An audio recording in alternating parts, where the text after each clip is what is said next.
Topic है चीन की कम होती आबादी और वैश्विक प्रभाव। चीन की आबादी कम हो रही है। चीन की आबादी कम होने से विश्व पे क्या प्रभाव पड़ेगा? सोसाइटी का टॉपिक है। दृष्टि आईएएस मैगजीन से लिया हुआ टॉपिक है। प्रश्न है जनसंख्या शिक्षा के मुख्य उद्देश्य की विवेचना कीजिए तथा भारत में उन्हें प्राप्त करने के उपायों को विस्तार से बताइए। जनसंख्या शिक्षा का मुख्य उद्देश्य क्या है, इसका विवेचना करना है और भारत में उन्हें प्राप्त करने के उपाय को विस्तार से बताएं। वर्ष 2022 में चीन की आबादी में 8,50,000 की गिरावट आई है, जो वर्ष 1961 की देशव्यापी अकाल के बाद पहले ऐसी गिरावट है। 8.5 लाख जनसंख्या की कमी हुई है, गिरावट आई है, जिसने विश्व की दूसरी सबसे बड़ी अर्थव्यवस्था के लिए एक ऐतिहासिक जनसंख्यिकी बदलाव को चिन्हित किया है। विश्व का दूसरी सबसे बड़ी अर्थव्यवस्था कौन है? चीन है। चीन की अर्थव्यवस्था दूसरी है, परंतु उसके साथ एक समस्या यहाँ पे क्रिएट हुआ है कि जनसंख्या उसकी गिर चुकी है। 8.5 लाख की गिरावट आई है। 1961 में देशव्यापी अकाल पड़ा था, उस समय भी गिरावट आई थी और उसके बाद ये 2022 में जनसंख्या गिरावट देखी गई है। तो इसका प्रभाव, वैश्विक प्रभाव क्या पड़ेगा? आइए आगे देखते हैं। चीन ने वर्ष 2015 में जो बच्चा पैदा करने की अनुमति दी थी, दो बच्चा, चीन ने वर्ष 2015 में 2 बच्चा पैदा करने की अनुमति दी और वर्ष 2021 में इसे बढ़ाकर 3 कर दिया। पहले 1 बच्चे पैदा करने की नीति थी। 2015 में बोला कि अब 1 नहीं, अब 2 बच्चे पैदा करो। फिर 6 साल बाद 2021 में बोला 2 नहीं, अब 3 पैदा करो। तो ये 2 बच्चे पैदा की अनुमति 2015 में दी थी और 2021 में 3 बच्चा पैदा करने के लिए कहा जा रहा है। फिर भी जनसंख्या में गिरावट आई है। आगे देखिए, इसका कारण क्या है? चीन की 1 बच्चे की नीति 1980 में शुरू हुई थी। 1980 में बोला था 1 बच्चे। हालांकि आधिकारिक तौर पर वर्ष 2016 में चीन ने इसे समाप्त कर दिया। बोला 2016 में 1 बच्चे की नीति को समाप्त किया गया। 1980 में कहा गया था 1 बच्चे, 2016 में बोला अब 1 नहीं, अब 2 बच्चे। 2021 में बोला 2 नहीं, अब 3 बच्चे।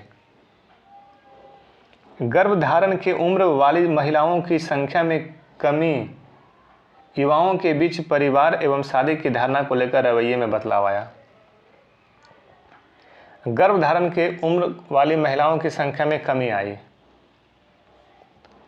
अब वहाँ पे जो रवैया है, जो जीने का शैली है, ये बदल चुका है। 1 बच्चे के साथ ही खुश हैं। अब गर्भधारण भी महिलाएं नहीं करना चाहती हैं जब 1 से ही काम चल रहा है।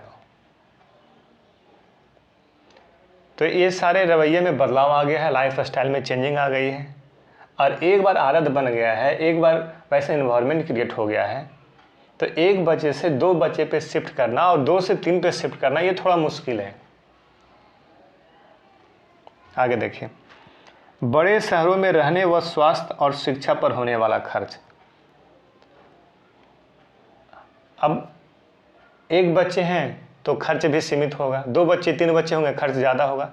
इन सारी रवैये को देखते हुए, इन सारे इन्वायरमेंट को देखते हुए अब 1 बच्चे पे ही वहाँ के लोग अड़िग हैं। आगे देखिए, चीन पर क्या प्रभाव? चीन के कार्यबल में कमी। जो चीन का जो कार्यबल है, यानी कि लेबर फोर्स जो है, ये कम गया है। चीन दुनिया का सबसे बड़ा निर्यातक है, अतः इसकी औद्योगिक क्षमता पर असर पड़ेगा तथा स्वास्थ्य और सामाजिक सुरक्षा पर होने वाला खर्च बढ़ता जाएगा, क्योंकि वहाँ जो जनसंख्या थी वो धीरे धीरे बूढ़ा होगा, तो सामाजिक सुरक्षा पर खर्च बढ़ेगा। चीन दुनिया का सबसे बड़ा निर्यातक है, तो निर्यातक बना रहना है, इसके लिए उत्पादन ज़्यादा करना पड़ेगा, उत्पादन ज़्यादा करना पड़ेगा, इसके लिए उसको कार्यबल चाहिए, और कार्यबल की क्या हो रही है, कमी हो रही है। कार्यबल कैसे आए? जनसंख्या वृद्धि होगा, जनसंख्या ज़्यादा रहेगा तब तो कार्यबल होगा। तो चीन दुनिया का सबसे बड़ा दुनिया का सबसे बड़ा निर्यातक है। उसकी औद्योगिक क्षमता पर असर पड़ेगा। आगे देखिए, चीन में 100 महिलाओं पर पुरुषों की संख्या 105 है। महिलाएं 100 है, पुरुष 105 है, जिसका वहाँ की सामाजिक स्थिरता पर प्रभाव पड़ेगा। चीन ज़्यादा शहरों का निर्माण कर रहा है, ऐसे में जनसंख्या में कमी का असर वहाँ की संपत्ति बाजार पर भी पड़ेगा। श्रम की लागत में बढ़ोतरी होगी। शहरों का निर्माण कर रहा है तो जनसंख्या कम हो जाएगा, तो वहाँ की जो संपत्ति बाजार है उस पर भी प्रभाव पड़ेगा। श्रम की लागत में बढ़ोतरी आएगी, आदमी कम रहेगा तो श्रम लागत बढ़ जाएगा।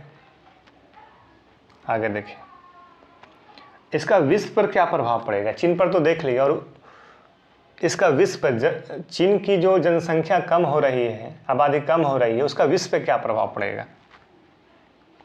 वैश्विक अर्थव्यवस्था पर प्रभाव पड़ेगा। जब विश्व की दूसरी सबसे बड़ी अर्थव्यवस्था है, विश्व का सबसे अधिक निर्यात करता है, तो इसका प्रभाव विश्व पर भी पड़ेगा।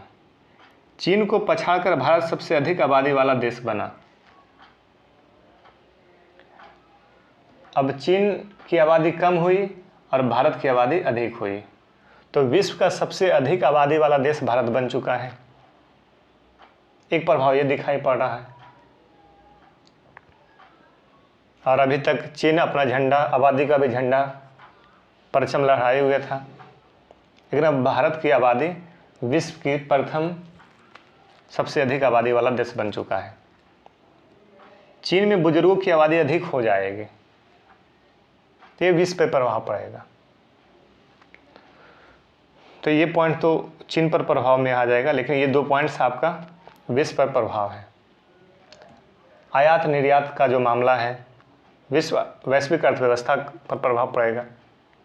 आगे देखिए, क्योंकि भारत सर्वाधिक युवा आबादी वाला देश है, अतः यह पूरी तरह से एक युवा आबादी के लिए सार्थक रोजगार के अवसर के निर्माण पर निर्भर है, जिसके अभाव में जनसांख्यिकी के लाभांश अच्छी तरह से एक जनसंख्या के दुष्स्वप्न में बदल सकता है। हाँ, ये भी एक है कि सबसे अधिक आबादी भारत की रहेगी और चीन की जो आबादी वो कम हो रही है, उसे लेबर फोर्स की आवश्यकता पड़ेगी, तो भारत से लेबर फोर्स पहुंच जाएगा। तो भारत से जब लेबर फोर्स पहुंचेगा चीन, तो वहाँ से इनकम करेगा, भारत भेजेगा। ठीक है, इसलिए भारत का जो अर्थव्यवस्था है वो सशक्त होगा, मजबूत होगा। आगे देखिए, निष्कर्ष, बढ़ती आबादी भोजन, वस्त्र, आवास जैसी आवश्यकता सुविधाओं के लिए एक बड़ी चुनौती है। इससे सामाजिक और आर्थिक समस्याएं उत्पन्न होती है। आबादी बढ़ेगा तो भोजन भी चाहिए, आवास भी चाहिए, सामाजिक सुरक्षा चाहिए, उपयुक्त बुनियादी ढांचे, अनुकूल सामाजिक कल्याण योजना, गुणवत्तापूर्ण शिक्षा एवं स्वास्थ्य के क्षेत्र में बड़े पैमाने पर निवेश की आवश्यकता है, जिससे उत्पादकता और आय को बेहतर किया जा सकता है। यहाँ पे ये कहा जा रहा है कि आबादी तो बढ़ती है, जब आबादी बढ़ती है तो उसके लिए अवसंरचना भी चाहिए, सामाजिक सुरक्षा चाहिए, भोजन चाहिए, वस्त्र चाहिए, तो खर्चा भी बढ़ता है। तो इस प्रकार से ये जो निष्कर्ष दिया गया है। आगे देखिए, तो ये टॉपिक यहाँ पे कंप्लीट होता है। अब प्रश्न पढ़ते हैं। कोर पॉइंट्स पे मैंने चर्चा कर दिया है। इन सभी पॉइंट्स की मदद से इस प्रश्न को आप लिख सकते हैं। जनसंख्या शिक्षा के मुख्य उद्देश्य की विवेचना कीजिए। भारत में उन्हें प्राप्त करने के उपायों को विस्तार से बताइए।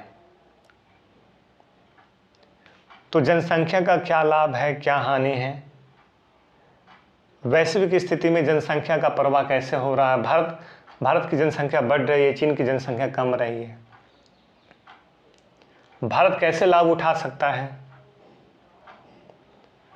और जनसंख्या लाभांश में बदलने के लिए भारत को क्या क्या करना चाहिए, इन सारे मुद्दे पर डिस्कशन हो चुका है। प्रश्न को लिख सकते हैं। आप हमारे टेलीग्राम चैनल को ज्वाइन कर सकते हैं, लिंक डिस्क्रिप्शन में दे दिया हूँ। PDF नोट्स इत्यादि मटेरियल मैं वहाँ दिया करता हूँ। मिलते हैं अगले वीडियो में। इस वीडियो में इतना ही। Okay bye, thank you.